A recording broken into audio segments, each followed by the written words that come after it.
Welcome to zwide-media. If you're new to this channel, please subscribe. Don't forget to like, comment, and share. Here's a new video for today. Enjoy.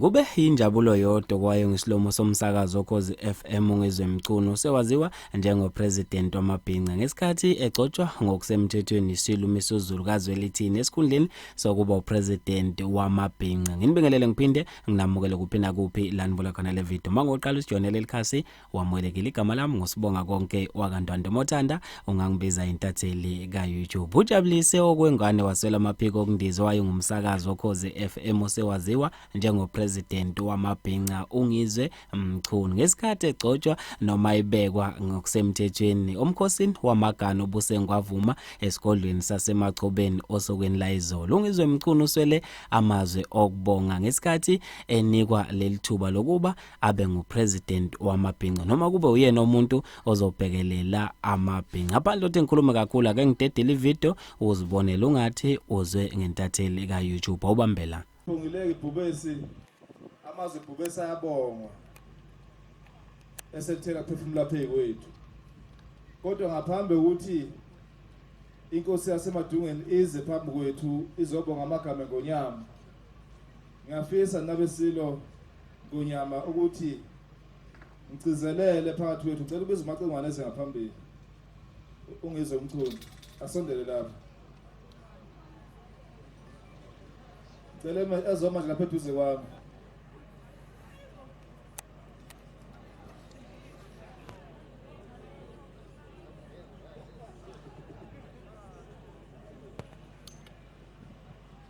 Bayede. Ingonyama ithi icela ifisa ukuthi yakhuluma lapha na kuvulwa indlela shamthetho. Ukuthi umfo wamchunu Ngizwe ifisa sengathi angasebenzisana eduze nabaholi bamabutho umntwana wamenya nenduna umhlongo yabisisho ukuthi umchunu unesizwe ahamba naso asibiza ukuthi amabhinqa wasethi umchunu kena uyinkosi yamabhinqa akithi siyamazi macingwane unamahlonyanyana nje namhlanje angazi kwenzekeni uyazenzisa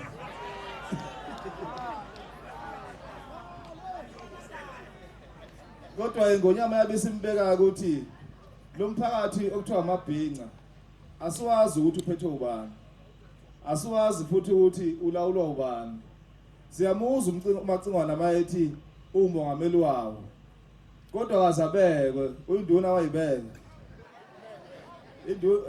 induna yayibeka ngaleso sizathu ingonyama besithi ke umacingwana akabe omunye walabo abazohola lelo butho lamabhinqa ukusemthethweni esebenzisana nomntwana wamenya nenduna umhlongo ithi ingonyama icela ifisa ukuthi ngimethule kusemthethweni Ngizwe ukuthi simazi ukuthi noma ekhuluma lapha ahamba khona noma efika lapha afika khona kodwa ingonyama iyamazi siyaphoxeka ukuthi uhamba yedwa namhlanje besithi phela uzohamba nawo amabhinqa akhe lawa ahamba nawo abafaka uBrentwood asibone ngisho yedwa nje masazi bavunule namhlanje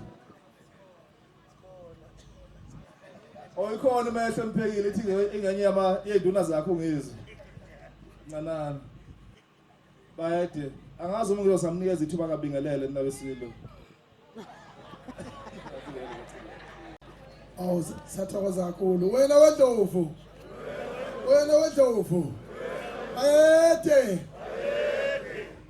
awu ngithokoza kakhulu kumsimude uvele ngesilo umphathi kwamakista maqatasi ngithokoza kakhulu kwendlula metheka kithi kwaZulu ngithokoza kakhulu kongangeyintaba kongangezwe lakhe ongangezwe lakhe ziyakhala manje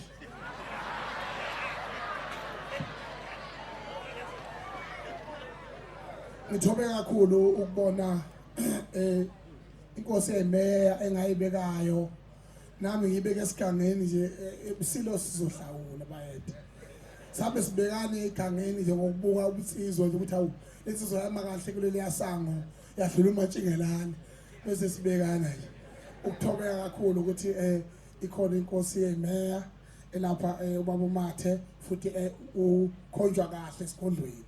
Iphinde ngibonga umkhaya wami lapha udokotela uMahlaba uphinda bongqongqoshe ka-agriculture lapha kwaZulu Natal futhi owazi inhlese nomongo walesi sifundazwe. Kubalekile ukuthi uhulumeni abeka abantu abasaziyo ngoba abangasazi ngoba sengathi sikhuluma kabi kanti abasazi.